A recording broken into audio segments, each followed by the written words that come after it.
Hi, this is Patrick Hanifin. We're in Huntington Beach, but actually this part used to be called Surfside and Sunset Beach. This is the really north part of Huntington Beach, which got annexed to the city a few years ago. And I was just driving down PCH and I looked at this building. I remembered a story and I had to stop and show you this. And I guess the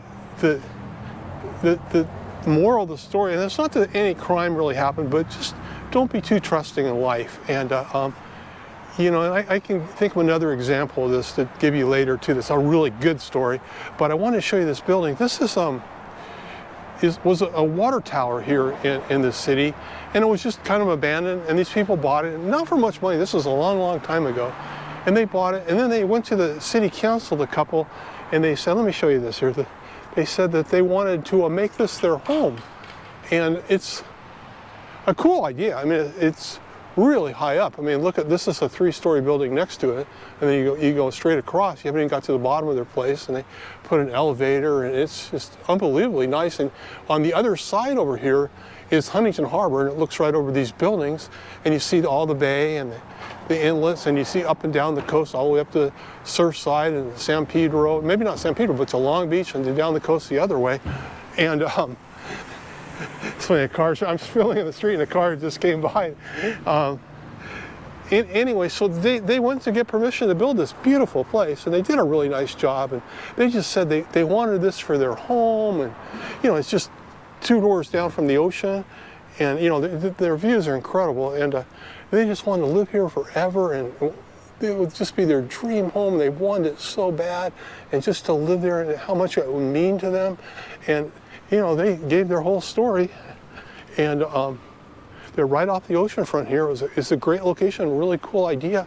But you know, they just told how it was just so important, and they needed to have a water tower made into a home, you know, and they'd be higher up than everybody else, and they'd get this incredible view.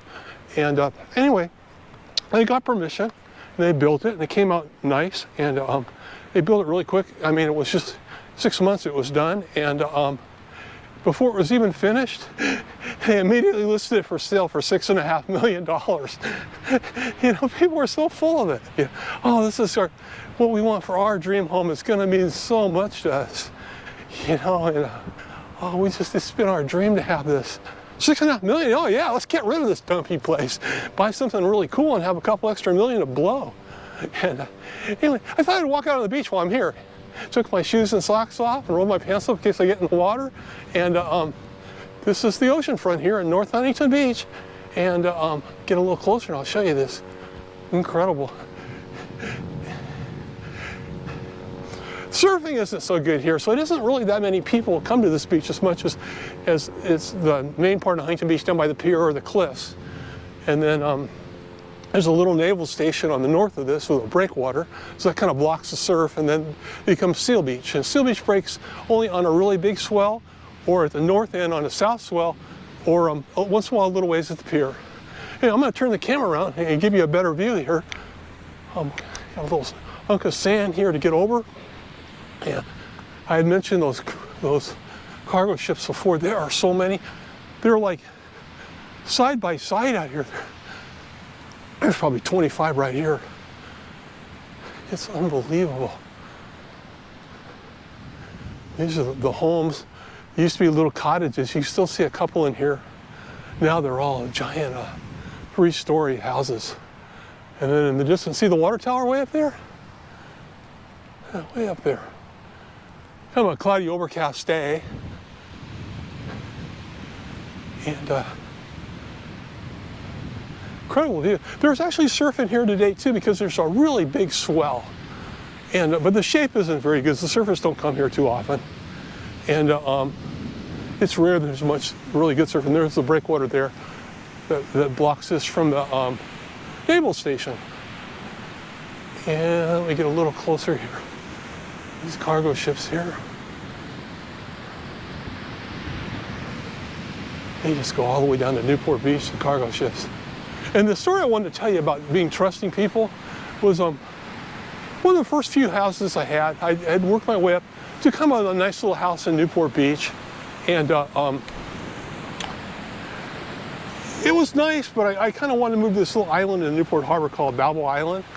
So I decided to sell my house, and back in those days, people used to carry little seconds on their houses, make it easier for the buyer to get in and not have to put down so much of a down payment.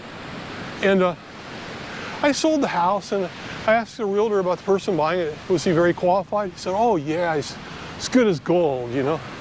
You notice how gold's doing right now, down to about 1750. But anyway, so I sold it, and I had the second, and it was due in 5 years, and it was 10% of the purchase price, and you're supposed to make payments on it. And I gave him a good deal on the house, and then, I mean, just after a little while, the payments stopped coming in, so I checked on it, and he had sold the house, and the payment, the second should have been done payable to me upon the sale, but he'd written a contract around it. So I found out that I couldn't really collect, but I could collect on the second, and then when the second's due, it'd all be payable. And I go, okay.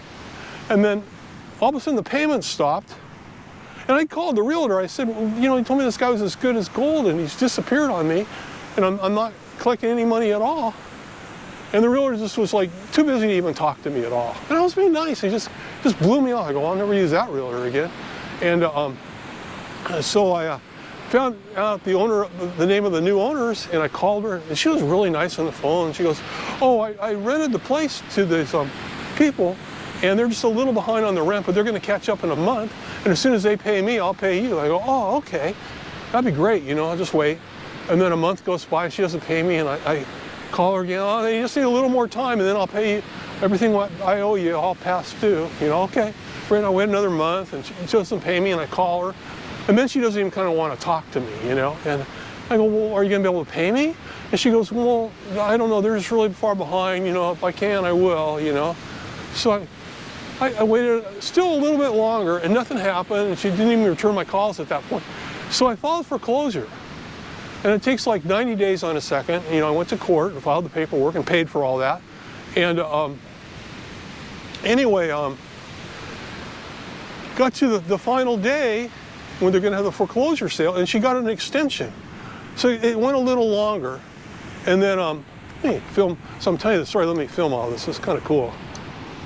Here, look at the sand, let's get my hand out of the strap here.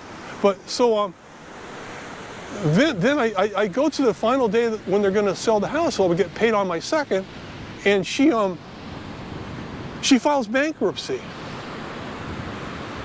So that takes longer yet, and I wait another year, no money at all coming in, and she's renting the house out. So she's collecting rent. The tenants obviously are paying her because she keeps them in there. So she's collecting rent on this house, and she got probably a good deal from the guy, doesn't make any payments, and I go to court once on it, and they say, well, she's in bankruptcy, you know, and they'll have the sale on a certain date, and then you'll get your money, and just be patient. I've been waiting like a year and a half, you know, I haven't got a penny, and she's renting my house out and collecting all this money, and they go, well, you know, just wait it out, okay, and then I get to the end of the bankruptcy, and then she gets another extension. There's the water tower house, and then I don't know what to do. They're going to sell the house, and I'm going, I don't know if I'm going to get paid when they sell the house.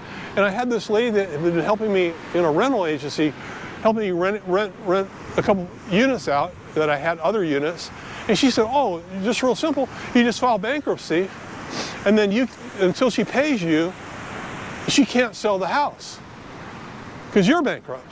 That made kind of sense, and she's experienced in a rental office and all that. So I go, okay.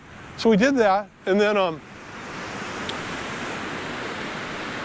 anyway, 3 days later, I collected the money from the lady, and I got paid. And got paid all the back money, and the house had gone way up in value, so she came out really well, and never had to really make house payments till she sold it, and sold it for a huge profit. She didn't really tie up much of her money. And then what happened was, a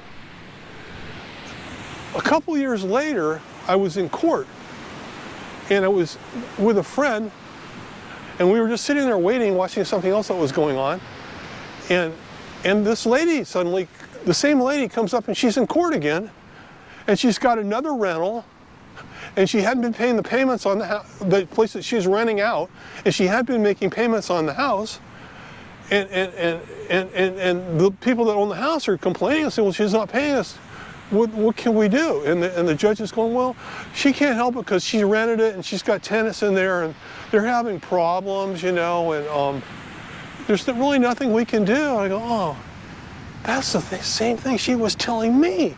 She's like a pro. That's all she does. Buy these places, rent them out, collect all the money. She's so slick. And I'm sitting in court hearing all this.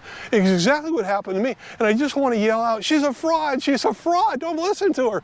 But you're in court and you can't do that at all. And that was the end of it. But I just go, you know, sometimes you just can't trust everybody, and it's unfortunate, but you can't. And when you're doing something, especially like real estate or something big, really watch it, because you don't know what people are going to do and what they say, if it's true or not. Just be so careful. And that's the moral of this. And I want to thank you for coming to my channel. If you have any comments or suggestions, please listen. They're helpful to not just me, but to other people too. I'm starting out on these YouTube channels and trying to help everybody. Any way you can help people, that would be great as well. And I just want to say, have a blessed week.